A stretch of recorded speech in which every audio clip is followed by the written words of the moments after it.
কোথায় বউ কোথায় পোলাবান। রাত্রে শুয়ে থাকছি, হঠাৎ করে সংবাদ আছে ভাই ঘর ছাড়েন, চলে গেছি, ঘরে তালা মেরে চলে গেছি। এই ফেরাউনের কাছ থেকে শোনেন, খালেদা জিয়াকে যখন একটা কাপড়তে গড়তে বের করে দেয়, সে আল্লাহর কাছে বিচার দিচ্ছিল, জনগণের কাছে বিচার দেয় নাই। আজকে আমার ঘর ছাড়া করছে, আল্লাহ দেশ ছাড়া করছে ইনশাল্লাহ।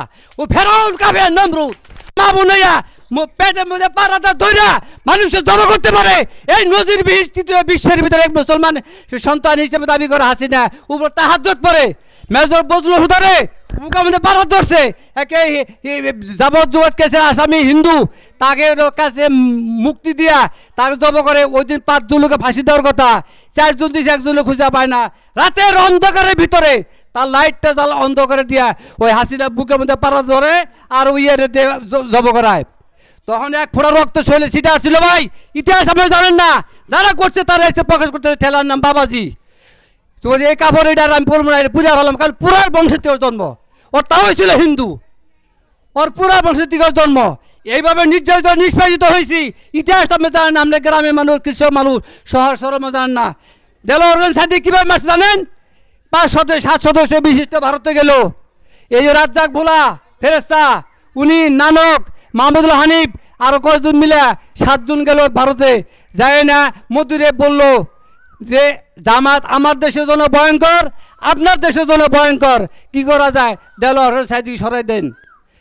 সাথে সাথে দেওয়া যায় না। 5-7 দিন পর আইসা ওই জেলারে হুকুম দিল যে বলতে, হুজুর আপনার ভাগ্য খুলে গেছে, কারণ আপনার প্রাণ পাখি, কোরআনে প্রাণ পাখি আবার মুক্ত হস্তে বহন করতে পারবেন। আপনার শরীর বডি চেক আপ করতে হবে। নিয়ে আসলো তারকে পিজিতে। হাইসা যারা দেখছেন ভিডিও, তারা অনেক যারা দেখছেন, হাইসা হাইসা গাড়ির থেকে নামলো। সেই ব্যক্তিকে নামির মধ্যে ইঞ্জেকশন দিল। 15 সেকেন্ডে একটা সিস্টার ভিডিও করছিল, যখন টানতে বললো সিস্টার এই হয়েছে, সিস্টার এসে আউট করে দিল। 15 সেকেন্ড ভিডিও করছিল, তারে নামির মধ্যে ইঞ্জেকশন দিয়ে আধা ঘন্টা পর তার লাশ হয়। এইরকম জালেম নমরুদ ফেরাউনের হাত থেকে আল্লাহ রাব্বুল আলামিন আমাদেরকে বাঁচাইছে। একটা কথা মনে করেন, পাপে ছায় না পাবে রে। আওয়ামী লীগ পাপ করতে করতে আকাশ জমি ছেয়ে গেছিল গা। সেই সুবাদে আমার কথা হলো কোনটুকু, শ্বাসরুদ্ধ অবস্থায় ছিলাম, কোনো কথা বলতে পারি নাই। টাঙ্গা শহর থাকতাম, ঢাকা যাইতাম, অন্যায় অবিচার জুলুম করতো, খালি কইছে আল্লাহ ইন্নাল আমার সাবিরিন। আমি কাবা করে যে বলছিলাম, আল্লাহ আমি যে দেখিতে নমরুদ ফেরাউন যেন আল্লাহ ধ্বংস হয়ে গেছে গা, ওরা তুমি হেদায়েত করবা না, কোনো যেন ধ্বংস হয়। আল্লাহ ধ্বংস হয়ে করছে। আমি সত্য কথা বললে তার চাকরি থাকে না, মন্ত্রী থাকে না। রাগদার বলছিল যে আমি বিএনপি না থেকে বলছি যে আপনি নির্বাচনে আসেন, আজকে আসেন, কালকে আমি মুক্তি দেব। এই কথাটা পরের দিন প্রকাশ করছে, তার মন্ত্রিত্ব নাই। ওই যে পররাষ্ট্রমন্ত্রী মোমেন বলছিল যে ভারতের সাথে আমাকে স্বামী স্ত্রী সম্পর্ক, ভারতে যে বলে আছি আগামী নির্বাচন যা যা করে দেবো, ওই সত্য কথা বলছে, তার যে মন্ত্রিত্ব নাই। তাহলে এখন স্বামী স্ত্রী সম্পর্ক, স্ত্রী গেছে স্বামীর কাছে। আপনারা ভাই আফসোস করেন না, যারা আওয়ামী লীগ করেন, অন্তর কষ্ট পায় না, আঘাত পায় না।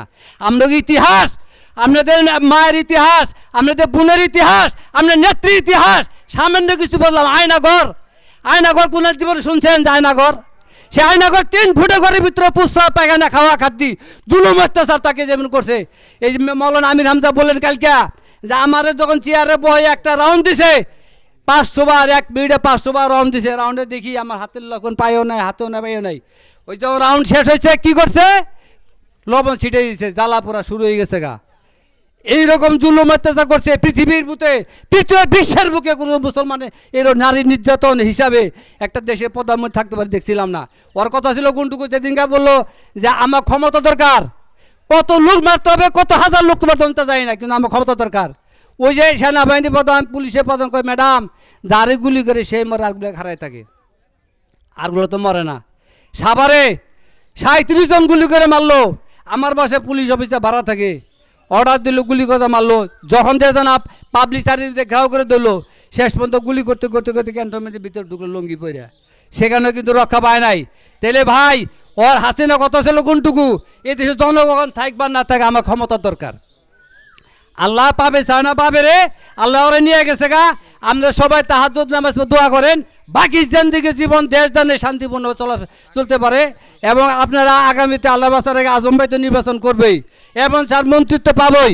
আপনারা আমার ভাই, বড় ভাই সাজু ভাই কাছে অনুরোধ থাকবো, আপনি আমার আজম ভাইকে এখানে আপনি জানি ঘাঁটি, সারা বাসার চকুপুরের ভিতরে বিএনপির গাড়ি ইনশাল্লাহ এখানে 2-4 জন পোলা মানে আলোমলা ছিল, ওটা আমাকে ভুলের কারণে কারণ না, আমাকে ভুলের কারণে চলে গেছিলো।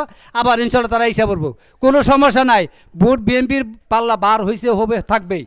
তে ভাই আমি অনেক কথা বললাম, এই কথার পিছনে যদি কোনো ভুল ত্রুটি থাকে মেহরবানি ক্ষমা করবেন। আসসালামু আলাইকুম।